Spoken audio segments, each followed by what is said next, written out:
Según un estudio global del Programa de las Naciones Unidas para el Desarrollo, las mujeres son más pobres, ganan menos y tienen menos oportunidades en la mayoría de los aspectos de la vida que los hombres. Por su parte, el secretario general de la ONU ha señalado el problema de fondo de la igualdad de género reside en el poder. Las sociedades democráticas y prósperas deben contar con suficiente información que proporcionen experiencias y perspectivas diferentes, así como el tipo de debate que garantice una toma de decisiones efectiva. Para hablar de este tema, tenemos en la mesa de debate el empoderamiento de las mujeres en los poderes y espacios públicos a un grupo muy selecto de distinguidas mujeres. En primer lugar, me voy a permitir presentar a una gran mujer, a la doctora Namiko Matsumoto Benítez, presidenta de la Comisión Estatal de Derechos Humanos del Estado de Veracruz.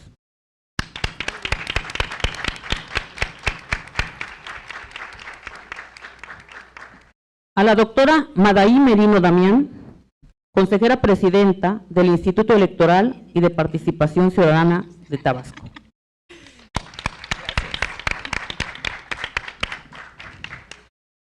La Universidad Cristóbal Colón se enorgullece de dar la bienvenida a su exalumna, a la doctora Gladys de Lourdes Pérez Maldonado, magistrada del Poder Judicial del Estado de Veracruz.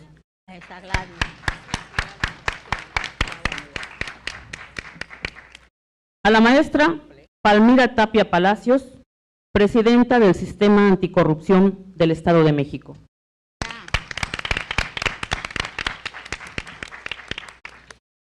Como moderadora de esta mesa de debate, una gran amiga, una gran aliada, a quien me unen lazos de sororidad, a mi directora, la maestra Yolanda Olivares Pérez, directora del Instituto Veracruzano de las Mujeres. Bienvenidas. Gracias, gracias. Buenas tardes a todas y a todos.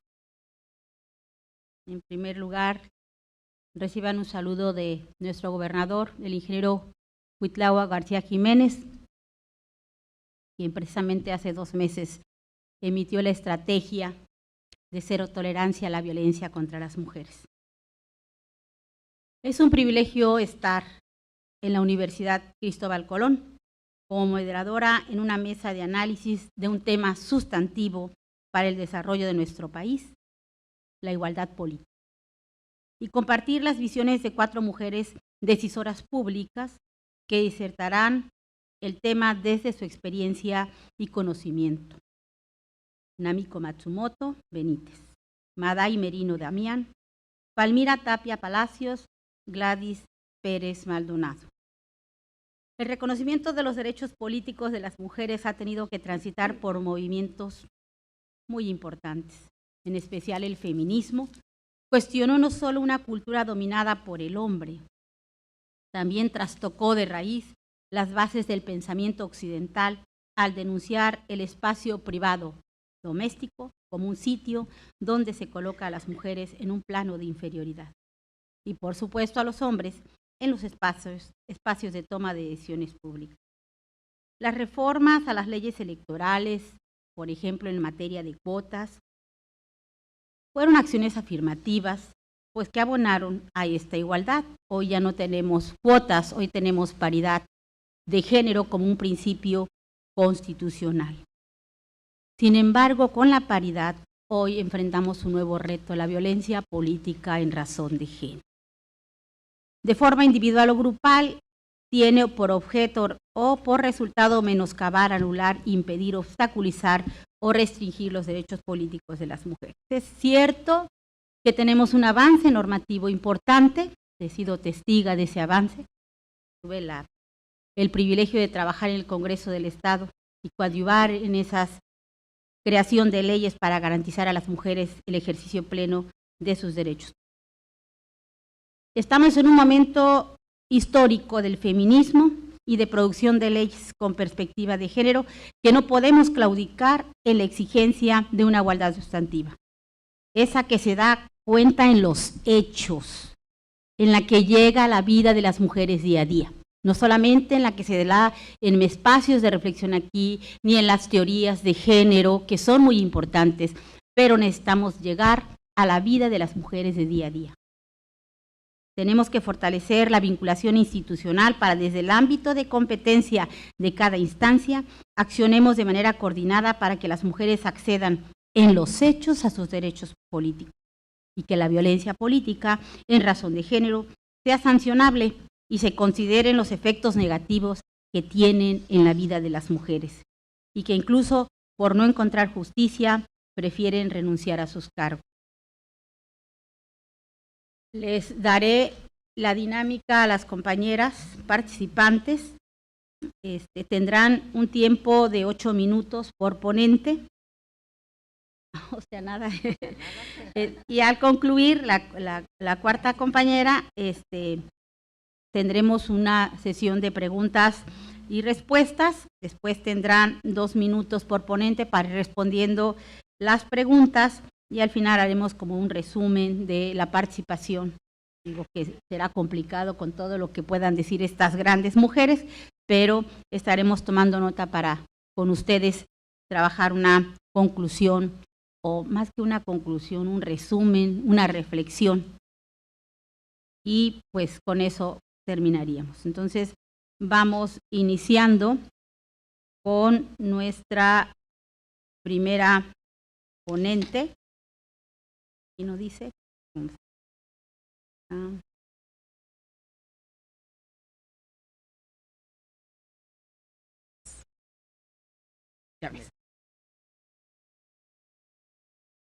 La primera ponente, la doctora Namiko Matsumoto Benítez, presidenta de la Comisión Estatal de Derechos Humanos. Adelante. Gracias.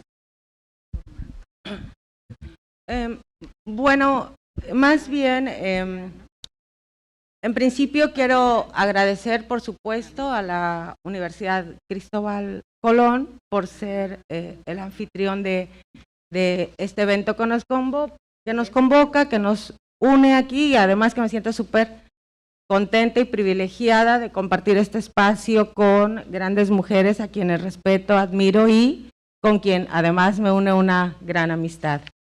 También, por supuesto, al OBLE, al INE, a los tribunales electorales local y federal, muchísimas gracias por considerarme para participar en esta mesa. Luego quiero decir que en realidad yo lanzaré, es una charla y lanzaré una serie de reflexiones que nos permitirán después discutir el tema junto con ustedes, porque entiendo que de eso se trata, pero además eso es lo que va a enriquecer esta mesa. La participación de todos los mexicanos y todas las mexicanas en los espacios públicos es en realidad un imperativo constitucional. El artículo 40 de la Constitución Política de los Estados Unidos Mexicanos establece que es voluntad del pueblo mexicano constituirse en una república representativa, democrática, laica y federal. De tal suerte, este principio de representatividad a que hace alusión nuestra Constitución exige la participación de todos y de todas en la construcción de la vida pública de nuestro país. Y para alcanzar este propósito, el derecho a la igualdad y no discriminación es el mejor vehículo. Diversos organismos internacionales de protección de derechos humanos, jurisdiccionales y cuasi jurisdiccionales, y la Suprema Corte de Justicia de la Nación de nuestro país han desarrollado toda una línea jurisprudencial que da alcance y contenido a las obligaciones que tienen los estados para con los derechos humanos. En ese sentido, los estados deben de abstenerse de perpetrar actos discriminatorios remover todos los obstáculos que impidan la participación de hombres y mujeres en condiciones de igualdad y, correlativamente, generar las condiciones que permitan efectivamente ejercer este derecho. Y eso, a propósito de lo que mencionaba Yolanda en su introducción, eso es verdaderamente trascendente, eso es verdaderamente importante, porque efectivamente lo señalaba Yola y lo señalaba yo también hace un rato con los compañeros periodistas que me hicieron favor de entrevistarme. Tenemos un marco normativo de lo más protector. Si con la sola emisión de las normas transformáramos la realidad, las mujeres en nuestro país en realidad ya no necesitaríamos absolutamente nada más. Claro, ninguna protección, de verdad. Con la reforma constitucional de 2011 tan llevada y tan traída, tan mencionada, todo mundo cacaraquea la reforma constitucional, ya son un buen número de años que se dio esta reforma constitucional en que se incorporaron todos los derechos humanos contenidos en tratados internacionales, incluidos por supuesto los derechos político-electorales, y donde tenemos ya interpretación de los órganos autorizados de vigilancia y aplicación de tratados. En realidad pareciera ya hasta ocioso estar discutiendo estos temas de acceso en condiciones de igualdad sustancial al ejercicio de nuestros derechos. Pero bueno, tan es cierta la aseveración que la sola expedición de la norma no cambia la realidad, que hoy estamos aquí discutiendo estos temas.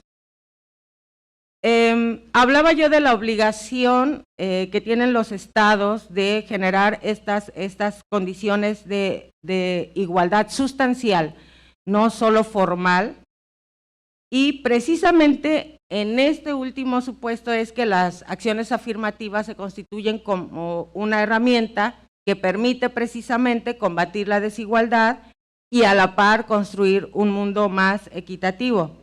Por ejemplo, lo decía Yola, las cuotas de género, en principio, que no podemos negar que permitieron que las mujeres accedieran a espacios públicos que anteriormente estaban bajo el monopolio del sexo masculino. Sin embargo, y quiero llamar la atención sobre esto, porque además leí lo que escribiste hace unos pocos días en relación a la sororidad, exactamente. El fortalecimiento de la vida democrática de nuestro país y el empoderamiento de las mujeres no están completos cuando operan estrictamente desde una perspectiva estadística. ¿Qué quiero decir con esto? Como cuotas que equiparan el número de participantes del sexo masculino y femenino. Esa no es la solución de fondo, ¿saben? Con esto no quiere decir que las cuotas de género no sean medidas eficaces y eficientes para tutelar los derechos de las mujeres. Digo, forman parte de las medidas afirmativas o de las medidas positivas o de las acciones afirmativas que incluso se han impulsado desde el espacio de los derechos humanos. Podemos considerar estas medidas positivas como instrumentos muy buenos para visibilizar precisamente esas brechas de desigualdad que hay entre hombres y mujeres y la posición que nosotros ocupamos en la vida pública y poder, digamos, eventualmente erradicar pues esa normalización de los procesos heteronormados que tienden a invisibilizar la participación de las mujeres. Y lo digo plenamente convencida, porque justamente hace un rato que me preguntaban precisamente sobre cuántas quejas tenemos que involucran los derechos de las mujeres y particularmente que involucran discriminación en espacios o en contextos laborales. Yo decía que con relación a otro tipo de quejas, es mínimo. Nosotros al día de hoy, de enero a la fecha, tenemos casi ya 3,000 solicitudes de intervención, de enero a la fecha en la Comisión Estatal de Derechos Humanos. 3,000, ya estamos llegando a las 3,000. Y de esas, solo 15 involucran esta diferencia de trato que no se justifica en razón de género. ¿Qué quiere decir esto? ¿Qué nos refleja esto? La normalización de esa distinción, el asumir como que es lo que tiene que pasar o lo que siempre ocurre, y se genera un espacio de tolerancia a esa circunstancia que contribuye a que no podamos reducir esa brecha entre lo que dispone la norma y la realidad que estamos viviendo. Porque parece normal, no se asume como violencia, es como lo que usualmente ocurre, es lo natural, y seguimos entonces contribuyendo a no generar este cambio sustancial de condiciones. Y hablaba yo de cómo estas medidas afirmativas han sido un instrumento valiosísimo para visibilizar estas brechas, pero que nos hace falta dar el siguiente paso. Y el siguiente paso es la incorporación de criterios sustantivos de participación de las mujeres en la vida pública del Estado. O sea, no simplemente cuotas, no simplemente tratar de justificar el abrir el espacio a las mujeres. Eso, desde mi perspectiva, eso sí significaría el empoderamiento real de las mujeres, porque a mí no me parece que este empoderamiento sea real cuando la inclusión de las mujeres en los espacios públicos tiene como único criterio el sexo de los participantes. No estoy descalificando de ninguna manera, y lo dejo muy puntual, todas estas medidas positivas que ya dije que han sido un excelente instrumento de visibilización de las diferencias sustanciales en el tratamiento entre hombres y mujeres en la vida pública. No las estoy descalificando. Más bien creo que si pretendemos un empoderamiento real, tendremos que acudir a criterios más sustantivos de participación. Por lo tanto, la participación en condiciones de igualdad requiere también, desde mi humilde opinión, considerar los perfiles de los y las participantes. De otra manera, la participación de las mujeres se convertirá en una mera concesión graciosa de un sistema heteronormado, cuando debe ser el ejercicio de un derecho que atienda a la idoneidad de su perfil, aptitudes y habilidades, no exclusivamente a cubrir una cuota o un espacio. Y para cerrar, porque ya me están apurando, yo diría que el cumplimiento del mandato constitucional de la representatividad, que lo mencionábamos en el artículo 40 de la Constitución Federal, no es una cuestión simplemente dispositiva. Se trata de un imperativo al que todas las autoridades en el ámbito de sus competencias deben dar cumplimiento. No obstante, la forma en que ésta se ejecuta debe respetar en todo momento las dos dimensiones del Estado constitucional, la formal y la sustancial. Y de este modo vamos a asegurar procesos políticos de calidad en donde la participación de los hombres y las mujeres sea equitativa y obedezca a estándares cualitativos y no solamente estadísticos. Muchas gracias.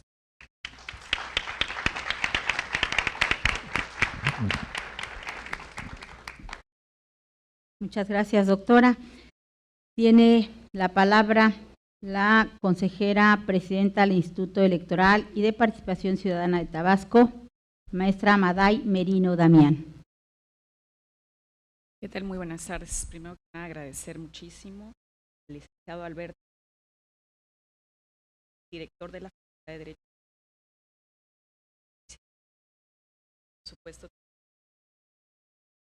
Samuel, muchas gracias. Agradezco también que reciba un saludo también el señor presidente, ¿verdad? También del Instituto Electoral. Muchísimas gracias también a Alejandro Bonilla. También saludos a todos los consejeros de por allá, a Roberto, a Marvel, a Tina, a Tania, a Eva. Creo que no se me escapa ninguno. Pero muchísimas gracias, ¿verdad?, por permitirme estar el día de hoy aquí compartiendo un poquito de lo que se ha hecho en materia de género desde la óptica del Instituto Electoral y, bueno, algunos de los institutos electorales del Estado. Yo, antes de entrar directamente al tema, quiero comentarles algo importante, que, bueno, nosotros vivimos bajo un esquema constitucional y creo de manera importante decir que cuando se habla de la idea de un derecho constitucional, un sistema constitucional, es consustancial al sistema del concepto del derecho de la democracia. No podemos hablar de constitución si no tenemos el concepto de democracia. No podemos hablar de que tenemos democracia si no tenemos también valores, que son valores intrínsecos, que deben estar siempre contenidos dentro de nuestra norma máxima, y, bueno, y no considerar tampoco que esta norma sea inamovible, porque entonces estaríamos hablando de que entraríamos al concepto de las famosas constituciones artificiales, bueno, así tratadas en algunos conceptos, principalmente en la escuela italiana. Se menciona que, bueno, estas constituciones artificiales son constituciones que no pueden ser movidas, ¿no?, que no pueden tener ese grado tienen un grado de superioridad tan elevado que no pueden ser tocadas. Entonces yo creo que no estamos tan en ese rango, ¿no? Bien lo han dicho ya los expositores pasados. Nosotros hemos tenido movilidad y principalmente en razón de la reforma que nosotros tuvimos en 2011. Es una reforma importante, trascendente. No es la reforma nada más, porque recordemos que antes de esa reforma hubieron varias resoluciones en materia de derechos humanos, en específico para mujeres, desde el 2008, desde el 2009, de parte de la Corte Interamericana, y que entonces sanciona al Estado mexicano para que genere acciones, instituciones, leyes, procuración de justicia en favor de las mujeres. Entonces, yo creo que no es un tema ni nuevo y tampoco creamos que es un tema acabado. Eso también nos tiene que quedar bastante claro. Es un tema que lo tenemos muy presente nosotros ahí. Entonces, yéndonos al tema electoral, con la nueva reforma de 2014, me voy a ir muy rápido, ya no me entraría a las reformas de las cuotas, sino nos vamos directamente a la reforma de 2014. En el 2014 dice, bueno, existe una paridad, constitucionalmente hablando, desde una perspectiva federal para diputaciones. Entonces, entramos en un proceso de colaboración INEOPLES, etcétera. Hay una modificación en cuanto a cómo se van a llevar las elecciones. Al final del día, varios institutos, puedo decirlo ampliamente, el primero que inicia con estos temas de paridad fue Morelos. Nosotros le seguimos a Morelos por ahí en el 2015.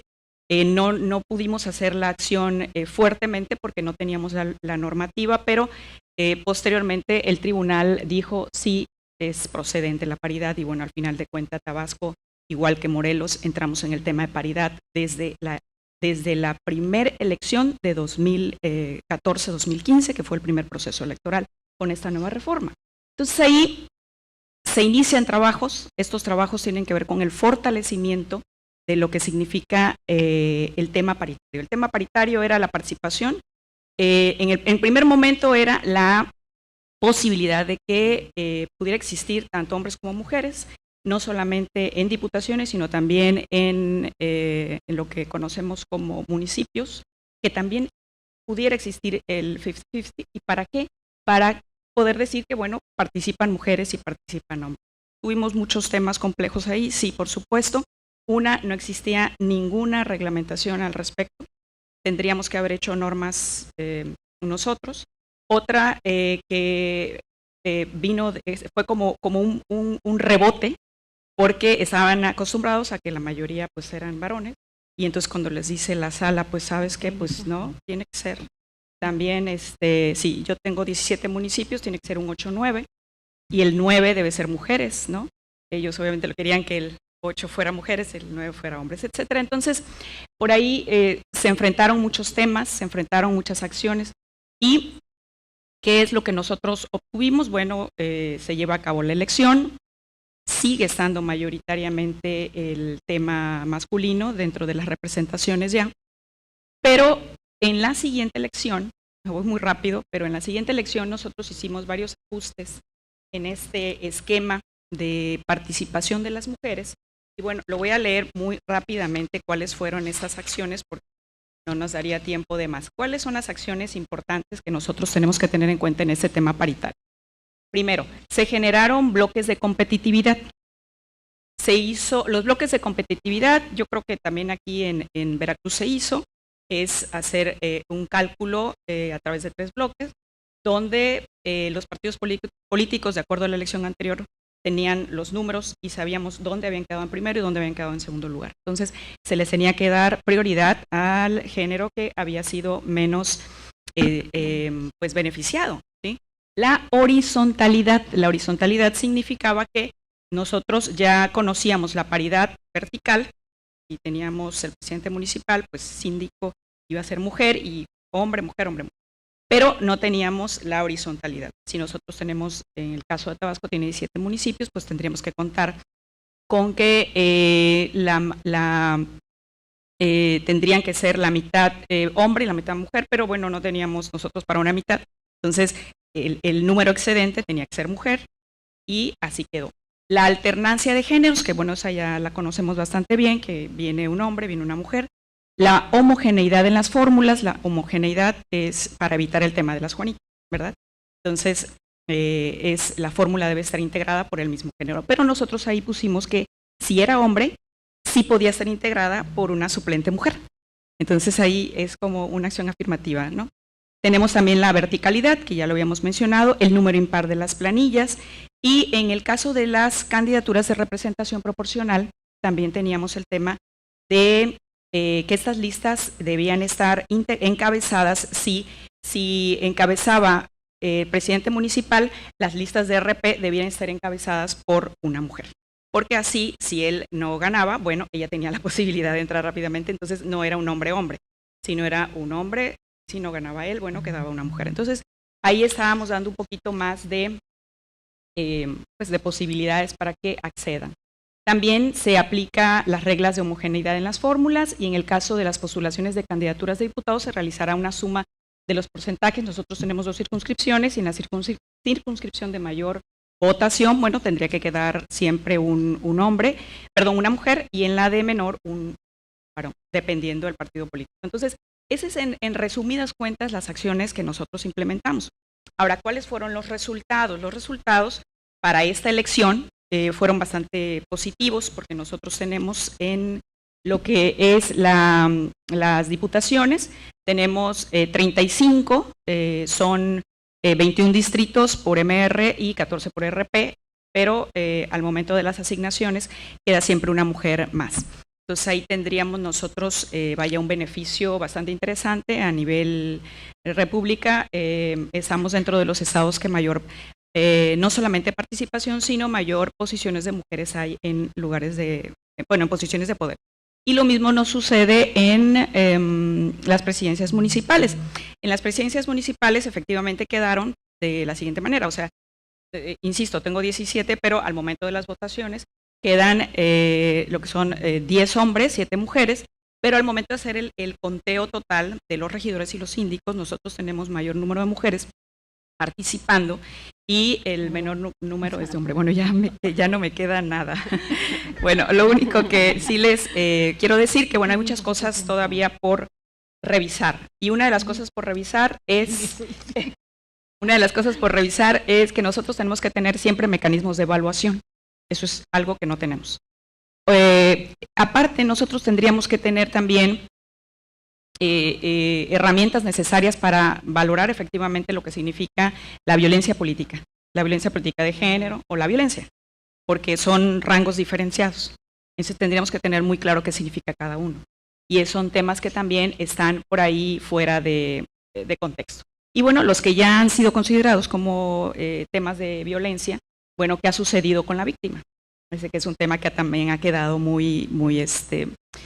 que no ha quedado tan claro y que ha quedado un poquito fuera de contexto y no se ha trabajado sobre ese tema. Generalmente se ocupa del castigo a quien es el victimario, pero la víctima, bueno, pues es electoral, te aguante, ahí total ya pasó el tema, el tiempo, y si la agredieron físicamente, y si, bueno, entonces hay muchos temas todavía por ahí que nosotros tendríamos que revisar. Y nada más, si me permite un momentito, ¿verdad? Ya nada más para decir, nosotros tenemos que estar siempre buscando este ejercicio de la creación de las políticas públicas, porque todo esto que nosotros hemos dicho aquí tiene que ver con un ejercicio administrativo, nada más. Entonces, ¿qué significa? Que todo esto tiene que ser llevado a una escena legislativa. Es algo que no se ha hecho. Entonces, o se ha hecho muy poco. Entonces, no en todos los estados tenemos esta garantía ya. Entonces, si viene, si viene una legislatura, yo creo que lo propio, lo conducente es llevar todos estos temas a un tema ya legislativo. ¿Para qué? Bueno, pues para tener todo el ejercicio que nosotros necesitamos de garantizar, como lo dice nuestro propio Estado, nuestro propio constitucionalismo, ¿no? Garantizar todos los derechos y en igualdad de circunstancias. Por mi parte, bueno, sería casi todo. Muchas gracias.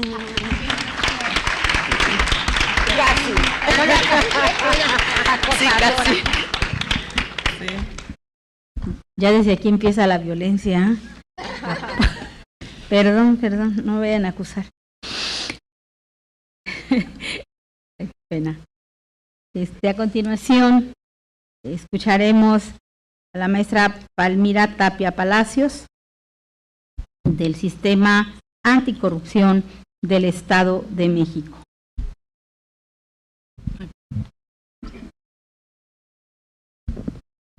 Bien, pues muy buenas tardes. Yo empezaría preguntándoles al público, que en su mayoría son muy jóvenes, ¿quiénes de las mujeres que están aquí presentes les gustaría dedicarse a algún cargo público? Alcen la mano. Valientes. Ok. Y ahora esta pregunta se lo hago a los hombres. ¿Quién se ven en posiciones públicas en este país en los siguientes años?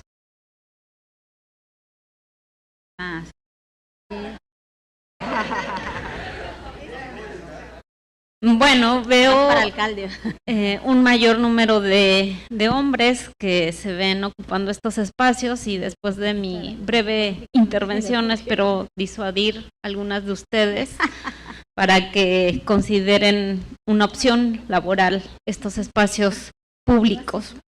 A mí me llama mucho la atención que hace algunos días vi en redes sociales una campaña, Me Too, escritores mexicanos, donde se invitaba a las mujeres a denunciar a sus agresores con nombre y apellido. Y me parece que es muy claro este tipo de campañas en redes sociales que empezó, si hacemos memoria, hace más de un año en Estados Unidos con el hashtag #MeToo, donde famosas denunciaban casos de agresión sexual, tocamientos, besos, en fin, cualquier tipo de expresión que a su modo de ver implica violencia de género. Y para mí me parece muy interesante que después de más de un año este movimiento tome fuerza en México, ahora con la campaña denunciando a escritores, a personalidades del medio artístico, y que no tengo la menor duda, este movimiento se va a mover a otras profesiones. Y lo interesante de este tipo de campañas es que invita a las mujeres a no callar, a hablar de sus agresores, no en lo abstracto, sino por sus nombres. Y creo que este es un dato muy revelador de las nuevas generaciones, porque es el derecho a no callar. En el fondo está este derecho de todas las mujeres a decir si algo te incomoda, ¿no? Y no la cultura de quedárnosla para nosotros, aun si cierta interacción con algún hombre fue incómoda por cualquier detalle y que no lo decimos. Entonces a mí este tipo de movimientos, que sí desde luego ha sido criticado por diversas razones, por decir que se lleva al aniquilamiento mediático sin previo juicio, ¿no?, a los hombres que están siendo ahí denunciados, o que se viraliza. O sea, imagínense los chicos que están aquí, que su nombre aparezca en una presunta agresión, pues me parece que es un daño importante a su, desde su ámbito privado y desde luego público, y quizás sin los mismos medios para defenderse. Entonces, es un movimiento desde luego muy polémico, pero que está precisamente abierto, abriendo nuevos debates, por ejemplo, en el tema de consentimiento sexual. Me parece muy interesante que en México se esté abriendo esa discusión, y que hace solo pocos años era impensable que se denunciaran a personalidades de los distintos ámbitos del país. Y bueno, me quiero remitir al título de la mesa, que es precisamente Empoderamiento de la mujer en los poderes y espacios públicos. Y recuerdo lo que dijo la rectora de la Universidad de Veracruz, que a veces se suele pensar que las mujeres sabemos o somos especialistas en temas de género por el solo hecho de ser mujeres. En mi caso, no soy especialista en género, pero creo que puedo compartirles mis experiencias desde lo laboral. Hace algunos años, en 2014, fui designada como consejera electoral del Instituto Electoral del Estado de México, cargo que concluí en 2017.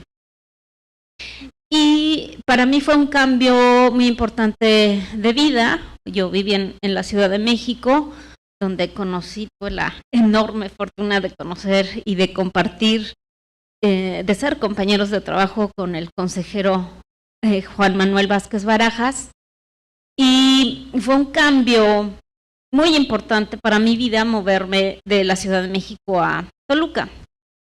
Y ahí entendí pues lo que es la cultura parroquial. No lo sé si sea, no quiero agraviar, pero para mí fue un cambio importante, de ver cómo todavía hay esto de una cultura de que si no eres de aquí te ven como prácticamente como un fuereño, un extranjero, y más si eres un chilango. Y si le sumas a esto la situación de que en el Instituto Electoral del Estado de México, en toda su historia, había estado solo una consejera. Y su papel, pues, había pasado desapercibido, en pocas palabras, ¿no? El mensaje era: entre menos ruido hagas, va a ser mejor. Y bueno, yo llego por una cuota, por el tema de la paridad, que para ese entonces ya se había elevado a rango constitucional, y se cambió el método de nombramiento de los consejeros. Y sin duda, y lo digo así, si no hubiera sido por esto, no hubiera sido yo designada como consejera. Entonces, bueno, como a mí me gusta ser muy inquieta, no seguí esa recomendación, que quizá hubiera sido la más inteligente de mi parte.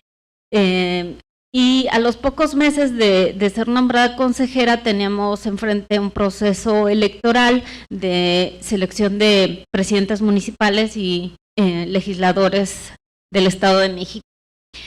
Y presenté un criterio, presenté más bien mi voto razonado, aquí está, y con mucho gusto lo voy a subir a Twitter para quien lo quiera leer, donde razonaba yo por qué teníamos como autoridad electoral que ver dónde estaba la necesidad de paridad de género en ese momento, que para mí era presidencias municipales. O sea, los datos eran contundentes y la paridad parecía que ahí no había llegado. Entonces mi propuesta era que hubiera igual número de hombres y de mujeres como candidatas a las presidencias municipales. Ese criterio finalmente se vino abajo, o esa decisión que les proponía a mis compañeros, y fue para mí algo que recordaré siempre, porque fue una sesión donde todos los representantes de partido, por cierto, eran hombres, en una cultura muy machista, vieron que yo votaba en ese sentido, y de repente vieron que otros dos compañeros hombres votaron como yo, o anunciaron que votarían en ese sentido. Entonces todos los representantes de partido se levantaron de la mesa como un acto de descontento en una sesión donde eso no se hacía. Entonces puede parecer menor a lo largo de los años ese hecho, pero para mí fue muy significativo de las expresiones que pueden tener los hombres para amedrentarte, sin decir lo que mencionaron al oído, lo que me dijeron o por mensaje. Pero eso para mí fue un acto de decir que tenemos el poder de decisión, ¿no? Yo lo que vi fue temor en sus caras de que podíamos tomar una decisión que les afectaba a sus intereses políticos, partidistas, y que no solamente las mujeres estábamos ahí de mera decoración, ¿no? Para decir que ahora sí había paridad en el Consejo. Y bueno, ahora en el espacio donde estoy, soy presidenta del Sistema Estatal Anticorrupción del Estado de México Municipios, pues es un espacio con otros retos muy distintos por el hecho de que, bueno, es una reforma que se está tratando de implementar. Hasta hace una semana no había fiscal anticorrupción a nivel nacional, y en los estados, como ustedes saben, en Veracruz, que también tiene su sistema estatal anticorrupción, pues hay la enorme expectativa de dar resultados pronto. Entonces yo tengo la tarea de transmitir a la gente lo que estamos haciendo desde el sistema, en un tema, imagínense, que es corrupción, y en el Estado de México, que parece un mal chiste. Y bueno, a mí, y yo seguiré en mi vida laboral tomando retos, porque creo que nuestra condición de mujer no tiene que ser ningún obstáculo ni para nuestras decisiones de vida profesional, ni en el ámbito privado. Y está muy bien si ustedes el día de mañana quieren dedicarse a lo que ustedes gusten, pero que sea una decisión, no un destino, ¿no? Eso es lo que tenemos que cambiar en este país. Y pues hay muchos retos, comparto lo que ya han mencionado las ponentes. A nivel federal, por ejemplo, ya tenemos una cámara paritaria por primera vez, y pues de repente hay muchas, sí, bueno, ya tengo que ser muy breve.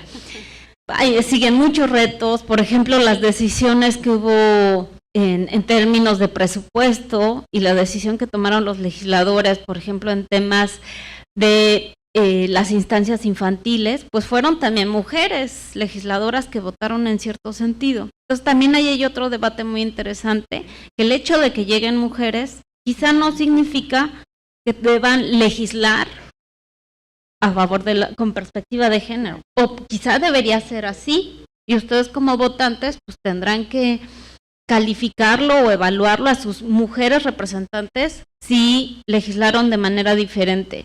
O simplemente no, son legisladores, hombres y mujeres, y a todos hay que exigirles igual.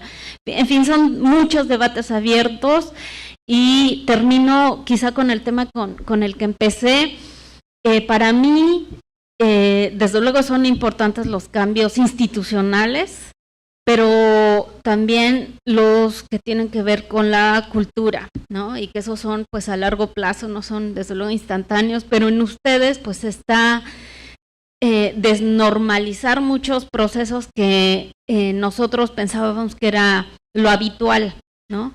Y yo nada más concluiría diciendo, recuerden que tienen el derecho de elegir sus vidas y el derecho a no quedarse calladas. Muchas gracias.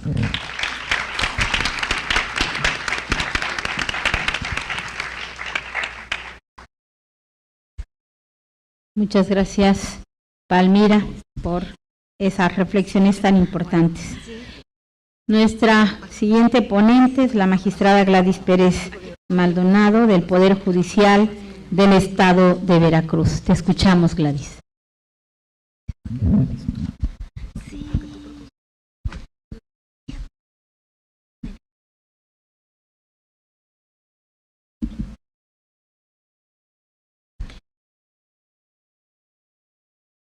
Un video. Es un video.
Pues bien, buenas tardes.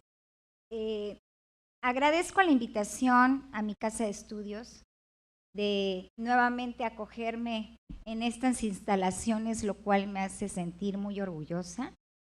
Y aparte siempre ando diciéndolo por ahí, que soy egresada orgullosamente de la Universidad Cristóbal Colón de Veracruz, de la primera generación de la Escuela de Derecho, generación 81-85, no hagan cuentas. Y bueno, pues me siento muy honrada. Muchísimas gracias al padre José Manuel Azún, rector de la Universidad Cristóbal Colón, a mi amigo, el entrañable luchador por las causas sociales, el doctor Luis Martín Capistrán, por haberme tomado en consideración para participar en este foro tan interesante que se ha llevado a cabo ya por 2 días. Y bueno, pues a todos ustedes por su asistencia y aparte muy honrada por estar en este panel con mujeres exitosas, que tenemos el valor de presentarnos en los foros académicos donde en virtud de ser académicos podemos hablar, decir, manifestarnos y aquí se vale todo. Ya una vez que salgamos de aquí, ¿verdad? Pues ya no vamos a poder decir muchas cosas en virtud de que somos pues personas que nos dedicamos al servicio público y yo creo que todos los que levantaron la mano y dijeron que quieren pertenecer al servicio público después de esta mesa deben de reflexionar y entonces tomar quizás otros caminos para saber si sí o si no. Muy bien, pues para no extenderme y aparte porque ya tomé parte de mi presentación a través de este video que les quise traer, porque creo que siempre la manera de visualizar y de que se nos queden las cosas grabadas es visualizando las imágenes. Desafortunadamente lo que ustedes acaban de ver es la situación de la mujer en el siglo XXI. Estamos hablando, estamos en el año 2019 y aún la mujer, como decían mis compañeras del panel previamente, y aún la mujer carece del respeto de sus derechos humanos. La mesa de participación dice que se llama empoderamiento de la mujer en los poderes de espacios públicos. A mí me gustaría cambiarle esto de empoderamiento y más bien la participación, la presencia en los espacios públicos de las mujeres. Si nosotros estamos hablando acerca de la lucha que hemos llevado milenariamente las mujeres, porque se nos tome en cuenta dentro de los espacios públicos de la sociedad, es porque esa lucha nos ha llevado como consecuencia de un poder masculino, en virtud de que vivimos en una sociedad patriarcal, en donde el poder del hombre dentro de la sociedad nos ha menoscabado en nuestros derechos humanos. Entonces, desde mi personal punto de vista, hablar de empoderamiento implica que yo como mujer me quiero empoderar encima de lo que es el sexo masculino o el varón en una sociedad. Y esto de ninguna manera lleva como fin la lucha feminista. La lucha feminista y las que nos queremos llamar por voluntad propia feministas, luchamos por el respeto de nuestros derechos humanos. No estamos luchando por anteponernos ante los demás seres humanos. Esto lo quiero dejar muy en claro porque si no se malinterpreta, dicen la mujer se quiere empoderar, quiere tener poder, quiere... No, no es cierto, queremos ser respetadas. Hay ciertas cosas que no se deben decir, por ahí me dijeron en alguna ocasión, porque el subconsciente lo entiende y se lo cree. Sin embargo, esto no es cuestión de quién se lo crea o no. Qué difícil es ser mujer.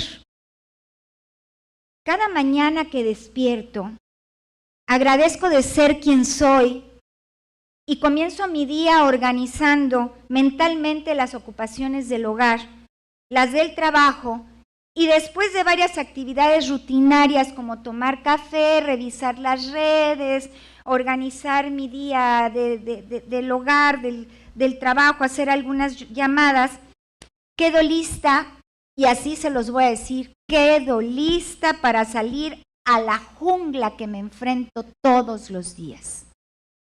Sí, sí, al desafío constante por el respeto de mi ser.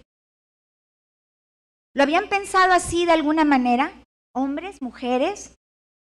Los hombres no tienen ni idea de lo que estoy diciendo y las mujeres quizás con esta reflexión recapaciten y digan, sí, quizás sí. Pues bien, déjenme les explico.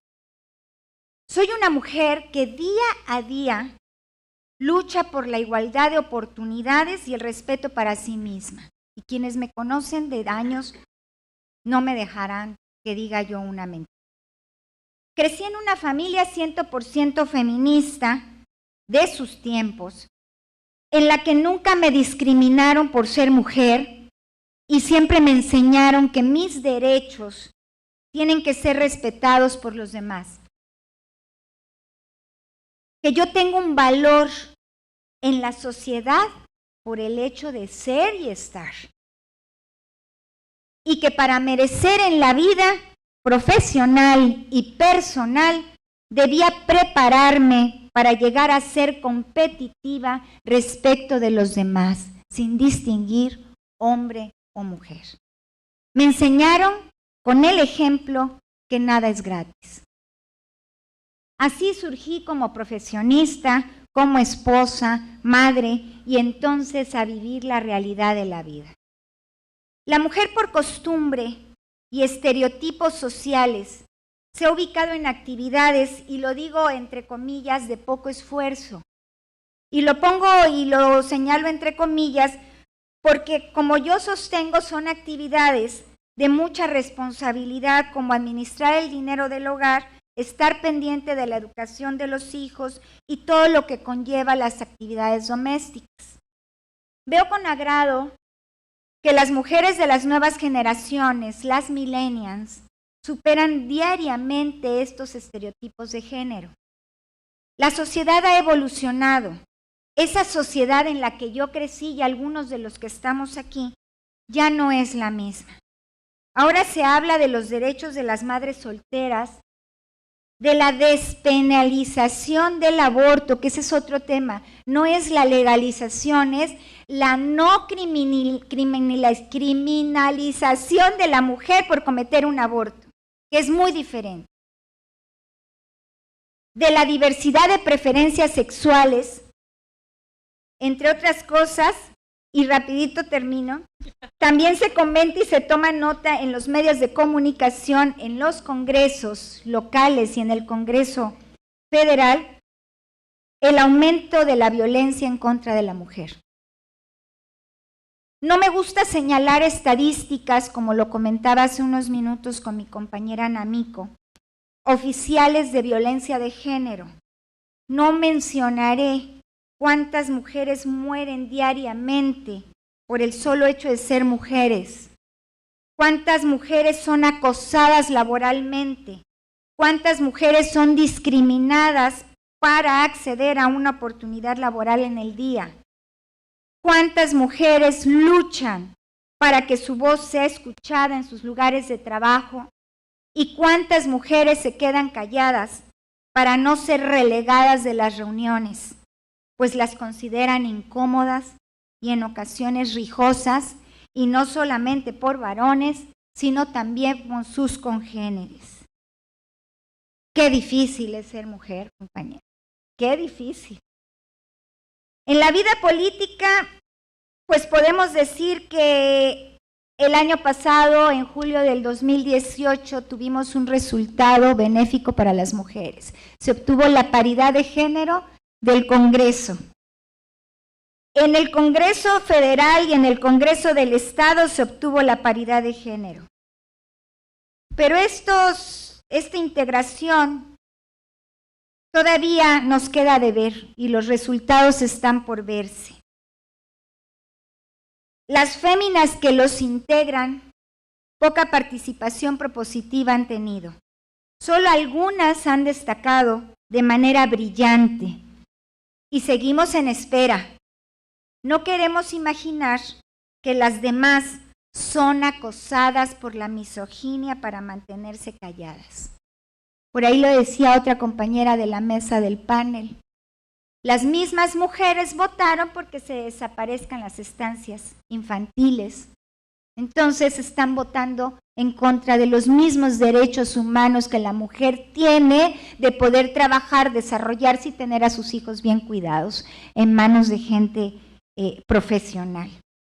Y bueno, pues como nada más me quedó un minuto, medio minuto, y eso fue hace un minuto o dos, solamente quiero decirles que desafortunadamente en la vida pública no hemos aún, a pesar de que en las legislaturas y congresos y en algunas alcaldías se ha obtenido la paridad de la participación de la mujer, en la CONAGO, pues de 32 gobernadores, únicamente 2 mujeres están representadas ahí, la gobernadora de Sonora y la gobernadora de la Ciudad de México.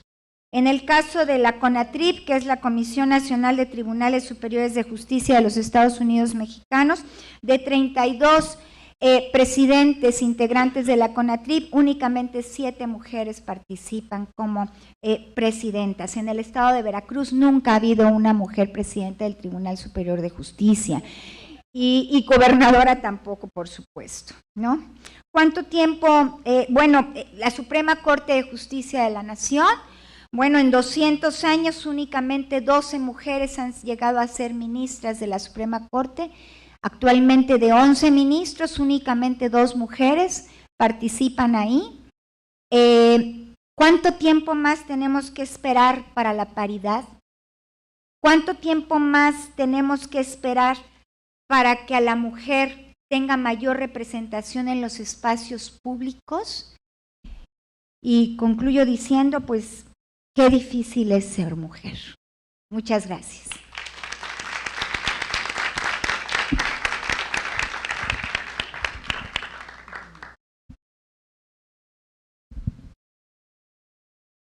Muchas gracias, magistrada.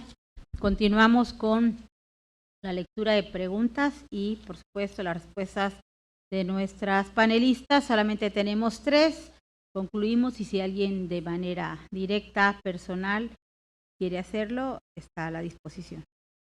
Aquí dice, ¿qué le recomendarían o dirían a una joven para que pueda enfrentar y sobresalir en un ambiente laboral machista? Sabemos, segunda pregunta, sabemos que la educación es la herramienta clave de transformación.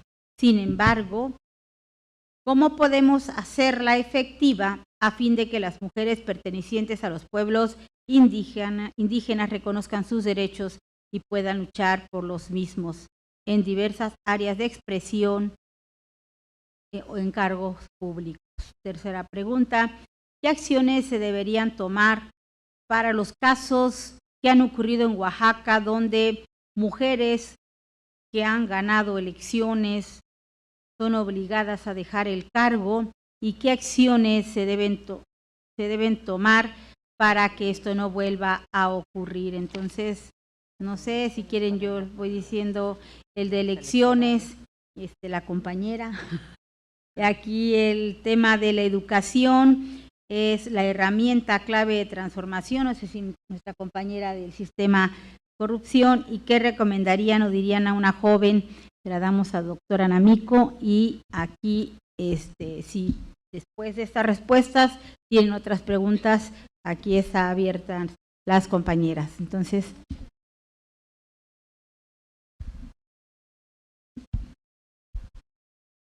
a ver, ¿qué le recomendarían o dirían a una joven para que pueda enfrentar y sobresalir en un ambiente laboral machista? Bueno, la primera recomendación es que quien hizo esta pregunta y esté enfrentando este tipo de violencia, ahorita que termine la mesa, la veo ahí abajo para echar a andar los mecanismos legales. Sí, por supuesto. Mira, entiendo, aun cuando les pueda parecer increíble, quienes estamos sentadas aquí y los superamos en edad, no voy a detallar cuánto, pero lo suficiente, aún el día de hoy somos víctimas de este tipo de situaciones. Me parece que lo importante aquí es justamente tener claros cuáles son los derechos que tienes, tener claro cuáles son las vías para hacerlos valer y tener claro que por encima de la dignidad del ser humano, nada ni nadie. En el momento en que tienes perfectamente claro eso, a veces hasta es intuitiva la forma en que puede uno sortear estas dificultades, pero desde ya te digo, lo primero que hay que hacer es visibilizarlo y segundo, no quedarse en ese espacio tolerando ese tipo de tratos, porque si lo hacemos contribuimos, como decía hace un rato, a normalizar este tipo de actitudes. No, siempre hay que visibilizarlo, siempre hay que accionar las instancias que puedan orientarnos o protegernos de estas actitudes y no sé quién sea, pero estoy a la disposición si es que no solo es curiosidad y lo está padeciendo. Por encima de la dignidad del ser humano, nada ni nadie. Gracias.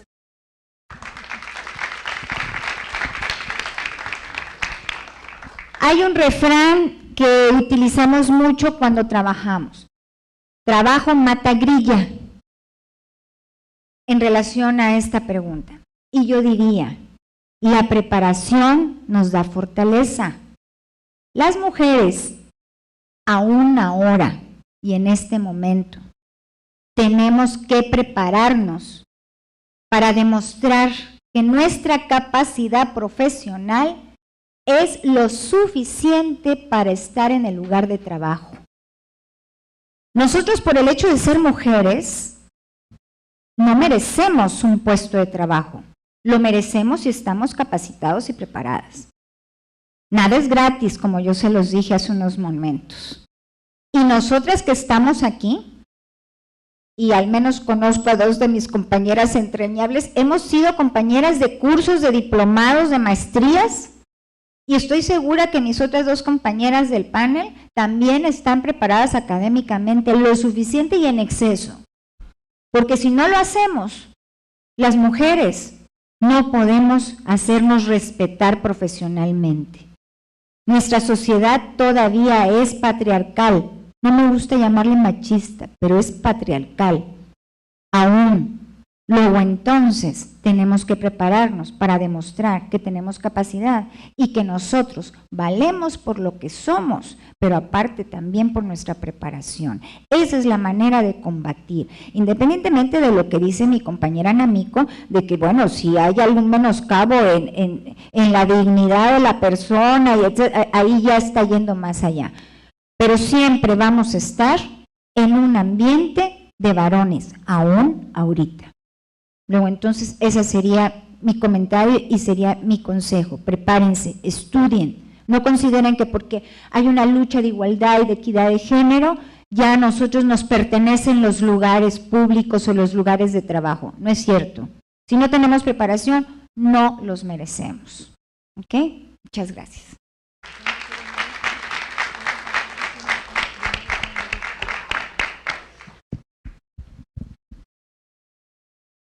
Adelante, compañera. Bueno, tenemos aquí la pregunta respecto a la situación de las presidentas municipales de Oaxaca, pero bueno, no solamente en Oaxaca, yo quiero mencionar que también en Chiapas, y también luego sucede en Tabasco, y también luego sucede en Veracruz, y también luego sucede en todas partes, ¿sí? Y nosotros que estamos ahí como autoridades electorales nos damos cuenta de eso.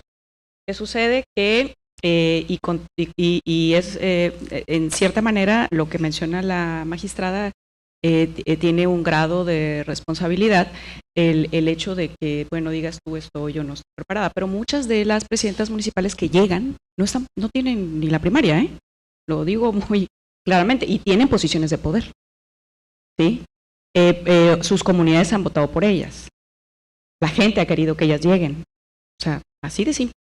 Entonces, yo creo que aquí lo que tendríamos nosotros que hacer es ir concientizando. No me quiero meter mucho en ese tema porque yo sé que ese tema lo va a decir aquí la ex consejera, que por eso es presidenta ahora, pero bueno, es ex consejera y conoce muy bien el tema electoral, conoce muy bien el tema relacionado con cargos de elección popular, ¿sí?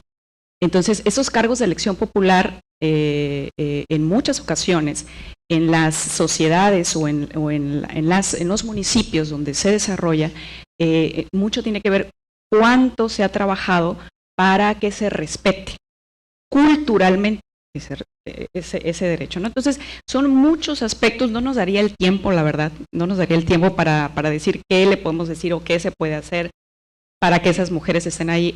Ochuc, Chiapas, nunca pudo gobernar y ahí está, ¿no? Y es una sentencia de la Sala Superior, yo lo he dicho, trae una consecuencia de sangre, sentencia. Entonces, vaya, son muchos temas en relación a las mujeres que se encuentran en posiciones de poder.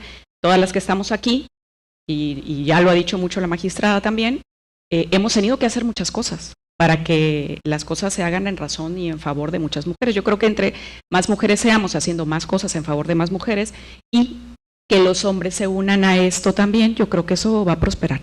No podemos estar solas y no podemos hacer las cosas tampoco únicamente nosotras. Esto es una cuestión de comunidad, es una cuestión de sociedad, es una cuestión de compartir, es una cuestión de académicos, es una cuestión también de autoridades, es una cuestión de voluntades políticas, es una cuestión de generar acciones políticas, de generar educación dentro de nuestro propio ámbito, es más, dentro de nuestro propio ámbito, en nuestro propio salón de clase, ¿sí? ¿Quiénes están, qué hacen, cómo participan desde ahí? Se nota desde casa, etcétera. Bueno, son muchos temas que tendríamos que trabajar para poder llegar a este punto. Y bueno, mujeres en el poder, creo que habemos muchas. Y si a cada una nos preguntaran la historia, la violencia siempre ha estado. Pero yo también le puedo preguntar a varios hombres si han tenido violencia, y la han tenido, ¿eh? O sea, la violencia no es nada más para las mujeres, claro, ¿sí? Que la estamos visibilizando, porque hemos sido el género un poco más rezagado en participación en lugares de poder. Eso sí es cierto, pero hemos estado. Entonces, tanto hombres como mujeres han sufrido ese tema por muchas circunstancias, por grupos de poder, porque no eres de la línea, por lo que sea. Entonces, tenemos que tener mucho cuidado al momento de nosotros definir o discernir, ¿verdad? Qué cosa y cómo lo queremos entender el tema. Pero lo que sí es cierto es que bueno, ya están las mujeres ocupando espacios en el caso electoral de cargos de elección popular, ya están ahí. Entonces, ¿qué se puede hacer para que ellas ejerzan efectivamente el cargo? Bueno, esto tiene que ver con autoridades, insisto, tiene que ver con una voluntad política y también tiene que ver con esos trabajos de negociación que se tienen que hacer con los grupos, porque luego son grupos indígenas que tienen, un arraigo fuerte en temas de quién gobierna y cómo gobierna. Pero yo creo que ya el cambio se está dando y mucho se ha desarrollado para que esto se lleve a buen puerto, para el buen ejercicio y que también todos puedan estar entendidos que si una mujer está dentro de la posición más alta, el que sigue es un hombre, es el síndico. En el caso de casos, Oaxaca, bueno, es todo un caso, ¿no? Bueno, porque también el tema de querer postular géneros de uno y luego la Sala Superior les dijo, no, pues tú no eres de este género, porque no te has autoadscrito sobre este género. Bueno, esos son otros temas que van más allá de lo que nosotros estamos ahora discutiendo, pero lo que sí nos tiene que quedar muy claro que este es un trabajo de todos y para todos. Eso es claro, la democracia no puede ser de uno o de un grupo o de un esquema para que funcione, ¿sí? Muchas gracias.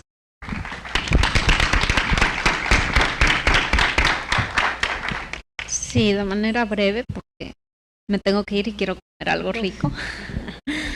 Esta pregunta es de Maleni Márquez sobre el empoderamiento de las mujeres indígenas. Brevemente, obviamente podríamos empezar a hablar del tema de cuotas para que lleguen a las instancias de representación popular, pero yo lo vería desde un esquema más amplio, que son, por ejemplo, los programas nacionales de desarrollo, que habrá que ver en el actual presidente de México cuál es el plan, porque tiene que ver, por ejemplo, en el tema particular de mujeres indígenas, por ejemplo, en algo tan básico como es la posesión de tierras, que se asegure el acceso a semillas, a todo lo que tiene que ver con la producción de esos medios de subsistencia. Y yo lo vería más bien desde ese enfoque quizá distinto, pero que tenemos que verlo con esos ojos, no desde nuestro contexto, sino el de estas mujeres indígenas que se van a ver empoderadas si tienen asegurado, por ejemplo, sus tierras, algo tan simple como eso. Entonces yo lo vería más bien desde esa perspectiva más amplia de los programas nacionales de desarrollo, y pues habrá que ver cómo viene ese tema. Y ahora pues hay un Instituto Nacional de Pueblos Indígenas, ¿no? Estaremos atentos y pues muchas gracias nuevamente. No agradecí, aprovecho para agradecer a la Universidad Cristóbal Colón, al OPLE de Veracruz y de manera muy particular al consejero Juan Manuel por hacer posible este evento. Muchas gracias. Bueno, creo que dos compañeras ya se quieren retirar o ya necesitan retirarse. Yo quisiera, necesitan retirarse. Quiere decir que yo soy doblemente violenta. Entonces, pues, definitivamente me van a, sí, no me van a acusar, por favor, con la presidenta de la Comisión de Derechos Humanos. Digo, me piden hacer un resumen, yo preferiría que pudiéramos un minuto de conclusión ya para poder, digo, todo fue muy claro, deudas hay todavía y hay que seguir caminando cada una de nuestras trincheras y como autoridades asumir el compromiso. Pediría que máximo un minuto cada una diera una conclusión para poder concluir la mesa. Yo solamente quiero concluir diciendo que en la sociedad del siglo XXI nunca más nos escucharán calladas. Siempre estaremos nosotras, las mujeres presentes, defendiendo los derechos humanos, las libertades inherentes al género femenino. Muchas gracias.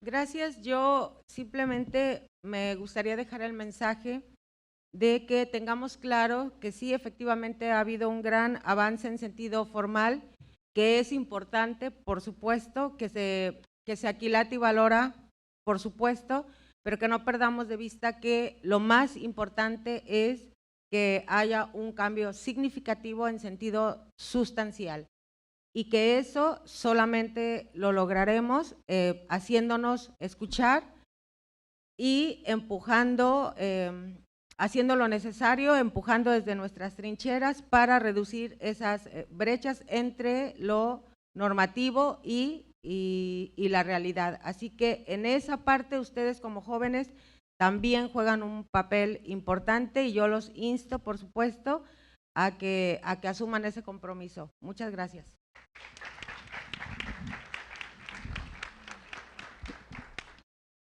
Bueno, aquí lo único que les diría es que todos necesitamos participar y la participación activa en materia de democracia pues se nota para nosotros que somos autoridades electorales en las urnas y no todos fueron a votar, así que ahí saquen la lista de quiénes sí fueron y quiénes no.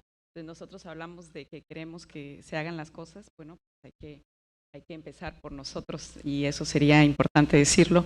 Todos aquellos que ya estén en posibilidad siempre estén pendientes de esos temas y otro, seamos incluyentes y que entremos también al tema educativo, como bien lo han dicho ya en la mesa, es muy importante.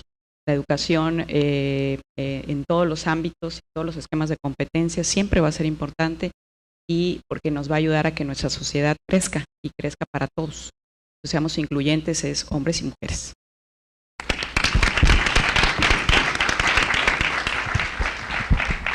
Sí, yo les diría a todas las mujeres jóvenes que están aquí en este auditorio, apropiense de esos espacios que ha costado muchas décadas abrirse, son suyos, pero hay que apropiárselos, y sin miedo y para adelante. Gracias. Gracias a la Universidad Cristóbal Colón, gracias al OPLE, gracias a todas y todos quienes están aquí y fueron partícipes de estas reflexiones del futuro de las elecciones. Sin las mujeres nunca más, ¿eh? Para todas, nada más y nada menos.